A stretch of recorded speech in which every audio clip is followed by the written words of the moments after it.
I think we're live.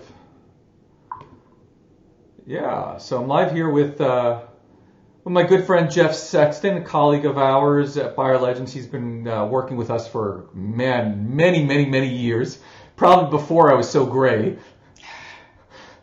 And Jeff, I wanted to talk to you specifically about the Super Bowl yesterday because I think there's a lot to learn about what's working from a messaging point of view today. If we look at what happened at the Super Bowl, what people are saying are the winners, which ones are the losers. But before we go into what overall reaction is in terms of who are the winners and who the losers were, what I'd love to talk to you a little bit about. I'm going to do that one again just to make sure that we're recording, but it's not recording, so we'll figure this out. Anyway, what I'd love to chat with you about is, first of all, your top three. Like, what were your three favorite ads? Wow.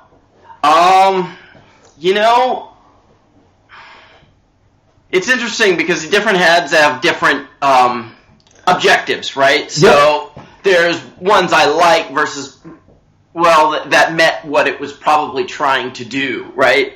In terms of being one of the more grabbing, compelling ads for me was The Handmaid's Tale was definitely up there. Okay. It started with Morning in America. Yeah. With such a powerful throwback, right? If you were around for Reagan and the real Morning in America, that was and it was very on theme, right? Okay. We got one. That would be number one.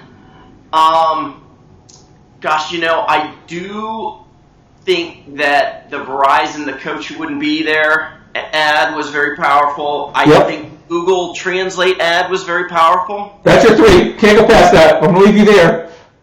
Let me give you my three. And then we can talk about some of the other ads.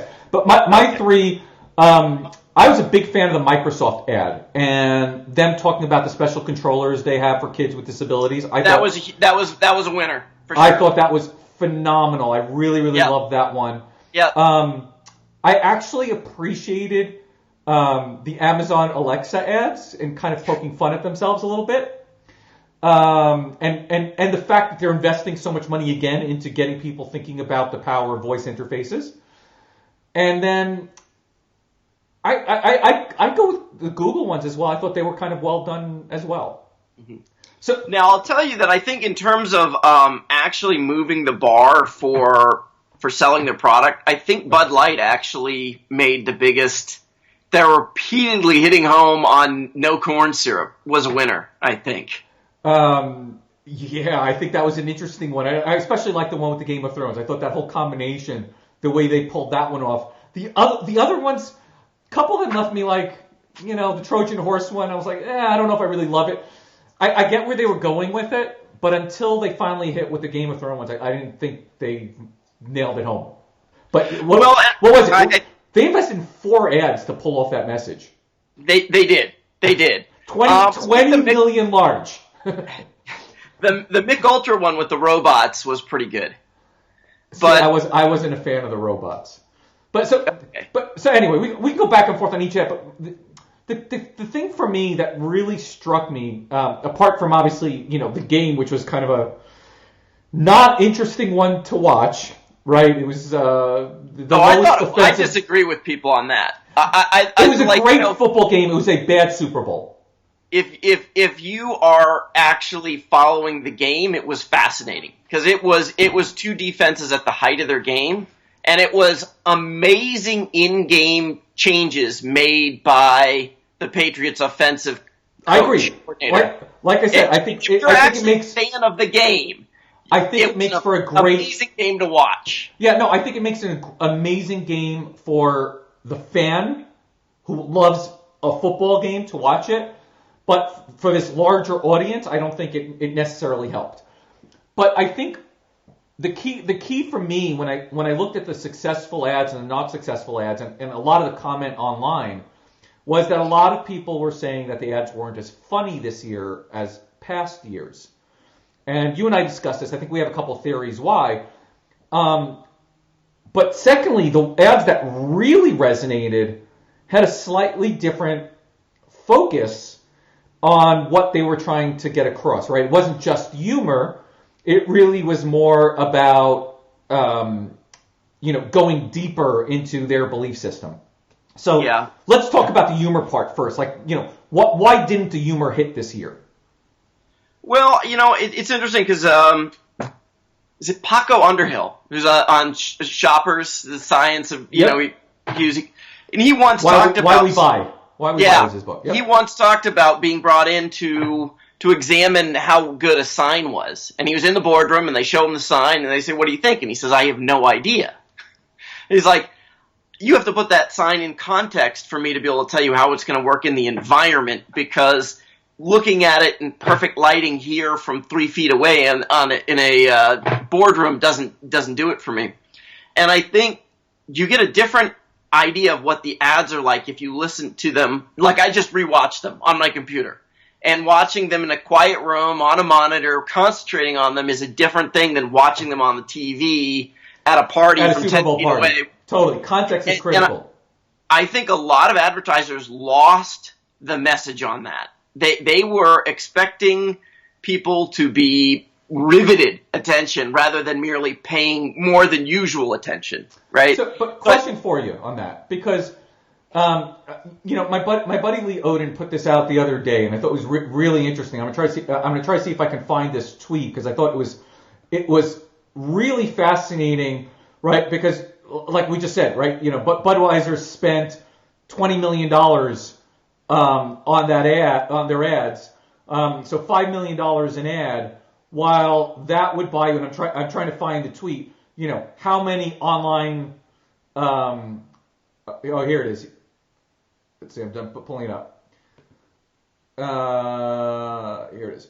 So a $5 million Super Bowl ad can buy you in digital media. Here's what it is. 6.3 million paid clicks on Amazon ads, 1.7 billion impressions on Instagram or Facebook, 195 ads on TED Radio Hour, 625 million impressions on LinkedIn. Here's a more fun one. 20 Instagram posts from Kendall Jenner. Right? And there's more on this on Digidate. Yeah, what does that translate to? Like 20 real users and 3 million bots? Like, come on. Okay. I think that's not a good comparison of mass media with digital. Now, it would be interesting to see how many ads throughout the year on TV, on regular football, would that buy you, right? How many radio ads would that buy you? No, totally. But what my question is, as you said, you rewatch the commercials. Do you think some of the advertisers thought about, okay, so I maybe make a little bit of splash and hope I make it back on later on from, the online impressions? I don't know. I think that normally, like the quintessential Super Bowl ad, right? One of the first ads that was created for the Super Bowl specifically was the Master Lock ad, right? And the next one after that would be Apple's 1984. And so they did two different things. The Master Lock said, we are way better than the competition, bar none. You should be buying us. And it worked, right? Whatever they invested in was paid off exponentially, because they actually did prove their case that they were better and they were tougher and you should buy from them. And then the 1984 ad raised awareness in a way that they could not possibly have raised, right? If they needed to create a splash, and they did. Well, actually, let's hold on to that one, because for those who did not see the great background research that Roy Williams put in today's Monday Morning Memo Rabbit Hole on the original focus group for that ad and how badly they beat it up and all the comments they had to improve it, I'll make sure to share that in the comments, because I think that's a critical part, right? Talking about context, right? That ad did not work in context. Worked great for Super Bowl. Yeah. So I think really a Super Bowl ad, unless you're just a mega corporation and it's not a big deal, that's what you're aiming for. You're either aiming to make a very specific argument that'll win you a lot of business, or you're trying to raise huge awareness, right? And so a lot of times I think that the ads just didn't realize, they didn't know what they were doing. they didn't have a concept, and they were hinging too much on like borrowed interests, and we're going to make people confused. Like that, like confusing people is a good idea. I think in art they have something called like silhouette value. And it's like you don't want to have everything conveyed by fine detail. You want the base, like if they blocked it out and you just saw the silhouette, would you convey the idea? And I think on a Super Bowl ad, you want that. You want the action, the main through line of the commercial to be giving you your messaging. So that somebody half watching it while they grab another beer, or that where it's not quite hearing it because there's talk, that they're still going to get the message. And I think a lot of the ads failed that test. I would agree. But by the way, so my friend Heather's saying you need to clean your room. But Heather, I just want to give you some background on Jeff. We call Jeff, his nickname is the Professor. If you couldn't tell from all those books in there, and I kind of grabbed them off the spot. So he didn't have a lot of time to get that cleaned up. But she makes an interesting point, by the way, about the Burger King commercial, talking about iconic video footage. I know they were trying over 30 years to try to get that footage of Andy Warhol, and they supposedly sent out packages to people with the mask and coupons and all that. What do you think? Was that a hit or a miss for the average Super Bowl audience? I think it was both a hit or a miss. Like I had half the room was like, who the hell is that? Yep. So, assuming that this pop icon is going to be instantly recognizable to a very broad mass audience might not have been the smartest move, right? Because they didn't say Andy Warhol, right? Mm-hmm. Right. And then they kind of buried that, kind of under the iceberg. Right. And so we ate a hamburger like, I don't know. I think they could have done better. I think that's a fair assessment. I get it. That the people that recognized who he was and knew what was going on thought it was cool. And it was kind of cool. But as an ad, I think they squandered a good opportunity there. How many of the ads do you feel went off brand voice? I don't know about brand voice, but I think a lot of them, the ads that kind of, I thought really wasted their opportunity. I think Bon and Viv, now, they definitely are now known. So they achieved that, okay? That was good. But I think a little more explanation for what they were and why they're great rather than the stupid mermaid thing and the Shark Tank. Like, I'm not sure that really did them any good.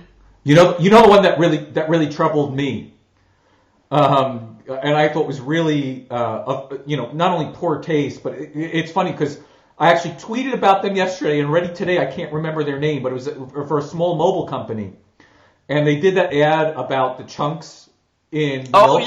Yeah, mint with the milk, right? Yeah, and here you are, people have just eaten lots of greasy, heavy Super Bowl food. And I am sure they cause people to blow their own chunks.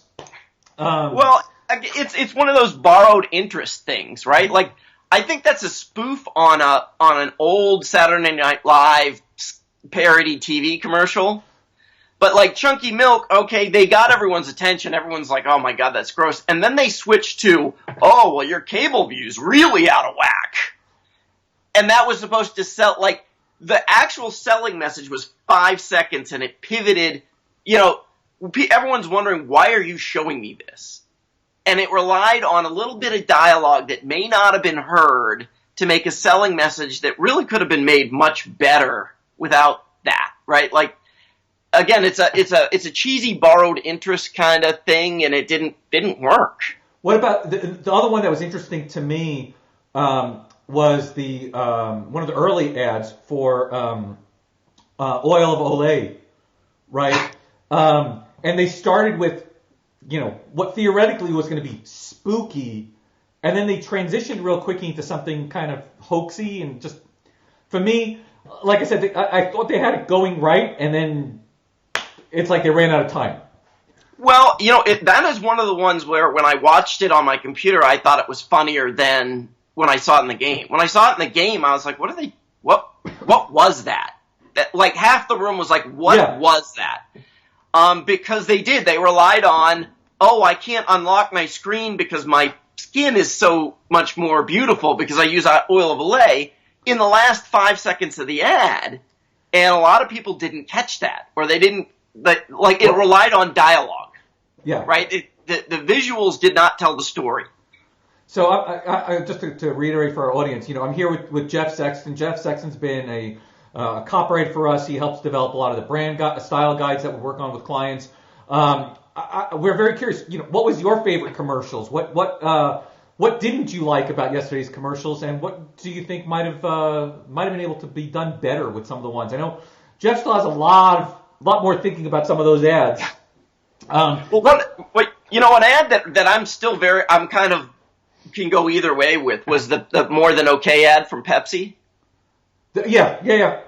So on the one hand, they took a very recognizable thing, because that everyone's done that in a restaurant, has had that happen, right? Can I get a Coke? Whoa, is Pepsi okay? So kudos to them for choosing a real thing and for trying to address it. But I think part of me says that by dragging more attention to that, they reinforce the idea that there's a lot of people that don't like Pepsi. Well, and I think they were trying to do like a Hertz, we're number 2 kind of play on it. And it just could have been done better.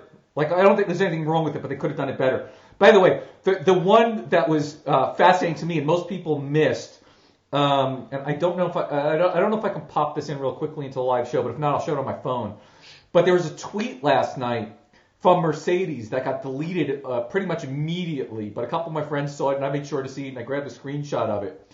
And Mercedes-Benz, of course, the Super Bowl was held in Mercedes-Benz Stadium, wrote, "If this game weren't in my stadium, I would have driven away by now." There it is. Hold on. There's the ad. Twitter. Yeah, but it got immediately deleted. I thought that was kind of fascinating. So, yeah. So the M&M's ad was really funny, right? That's part of the humor that worked. But they were trying to launch M&M's candy bars, and I don't think 1 out of 20 people that watched that ad during the game walked away knowing that was a new product. Because, again, like 25 seconds of it was them fighting in the back seat, and you're wondering who's fighting in the back seat, and then you see the M&Ms, and that's the joke, and then you stop paying attention, and then they tell you that it's a candy bar. Oh, see, I actually knew, like, before they showed the back seat that was going to be M&Ms in there. Yeah, but I mean, like, the fact that it was actually a candy bar and they were stuck to the candy bar, that kind of, I think that went over a lot of people's heads. Well, so question for you, even more importantly, did your kids come up to you afterwards and say, "Yeah, we want to get one of those"? They weren't watching the game. Oh, they weren't watching the game. They're totally uninterested in the game, yeah. Okay, so they missed it on there. Yeah. I thought the Bumble ad with Serena Williams was really well done, except they just assumed people knew what Bumble was and what it would do for you, right? Like, so they had a good concept there. Like, you should make the first move and take your power. You already have the power. They needed to cut that part short by about 10 seconds and actually showcase the product for a little bit more on, like, how the product ties in with that messaging. Yeah, because I know people who absolutely love it, and then I know a lot of people who've used it and kind of just felt didn't quite work for them. So yeah, maybe they have something to that. The one thing I will note, right, and you and I have been going back and looking at Super Bowl commercials since I think it's the GoDaddy commercial 2005 when we watched their ad and went to their website, saw what they did, looked at what they did the next year and how it was broken, and then got to speak to Bob Parsons, who was the CEO of GoDaddy back in the day. So, of course, as I was watching several of the ads, I decided to go and check out their websites, right? And so and most of them did a fairly decent job at conveying the AdSense. So, for example, I'll bring this back to the phone. I went to Walmart on my mobile phone, and sure enough, right, we saw a little clip kind of from their ad with the free grocery pickup messaging. I think they got that right. I went to Olay, and there it was again, right? Same kind of thing. So Most of them did a much better job at this. Most of them did not crash, which was also a good thing because we've seen that before with I think it was CreateSpace a few years ago. Squarespace, right? That I think crashed during the Super Bowl. They weren't equipped for it. What else in terms of some of this, online, offline execution has impressed you? I haven't looked at the online. I haven't gone to enough of them to see how that was, so I can't really speak to that. I will say, like, 2 ads that I think may have come off as not great, but actually did a good job for what they're trying to do. I liked the Turkish Airlines. Yes. Because in terms of the visuals telling a story, and the story being, this is a lot nicer than you'd expect, maybe, I think it did a great job with that. And I think the Norwegian Cruise Lines did a great job with that. It's that time. Yeah, it's that time. Norwegian Cruise Lines did get a nice job, that kind of showing that they're better than Carnival, but they still have the fun stuff at Carnival, and with the free offers, I think that worked pretty well. Two last ones before we cut it short. So one, Taco Bell, T-Mobile, and Taco Tuesdays. What do you think about that partnership? I thought it was just weird. I thought it was weird, man. And I think it came off as weird. Like, really? Is that I'm supposed to get a phone plan so that I can get free tacos or Taco Tuesday or something? Okay, just that was one. And then let's wrap up on a real positive. What is it and why is it that the Microsoft ad worked so well? The messaging was the message was deeply meaningful, and it was inherently tied to the product, right? Because when everyone can play, we all win. That was a great line, and it was true, right? The product really enabled what they were doing, and there was a human benefit to that. They found the inherent drama in the product. They didn't try and borrow drama from something else or borrowed interest BS thing, right? Like, they found the drama in the product and they featured it. And you knew off the bat that's what it was, right? And the emotion hit you. Yeah, and it tied into where they are culturally and what they're trying to achieve and just their belief of empowering people the way they do, and no matter who it is. And I think yeah. So the emotion was good. In fact, I would maybe I might put that as my favorite rather than just the Handmaid's Tale. Okay, so I swung you over. Yeah. The one that I found was kind of weird, and it's kind of an object lesson, is the Devour food porn ad with the guy that's now a 3-minute man. So, I mean, it was interesting that they launched this frozen food thing, right? And now I know about it and I didn't before. So that's a win. But they tied their food to, like, an unhealthy porn and male impotency. Like, the imagery was so toxic that they were introducing around their food. Very, very delicate balance that you've got to pull off there. I mean, I'm not sure why they decided to greenlight that one, but the other cool one. We'll wrap up here because I asked you before about working multiple channels. One of the really interesting tweets I saw last night was several people commenting on how responsive T-Mobile was to feedback from their ad. They obviously had their whole social media team immobilized and ready to be there. My friend Chris Brogan and I got called out by the CMO last night as we were discussing ads. So she was obviously on there monitoring it as well, which is kind of cool. But the fact that their team was so into it, I think again shows that, hey, don't rely on just the ad and hope that's enough for you. You've really got to enable all of operations, right, to make a successful campaign.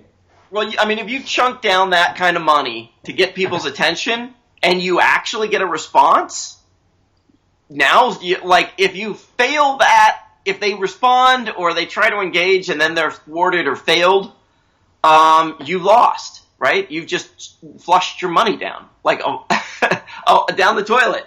And it goes back to what you were talking about, the Bob Parsons, right? He had a lesser response supposedly the next year, but more people actually converted to customers because their online game was on par, right? They may have had a lesser ad, but they capitalized it more. And so, yeah, of course, if you're gonna put down that kind of money to get a response, it's very important to capitalize on it.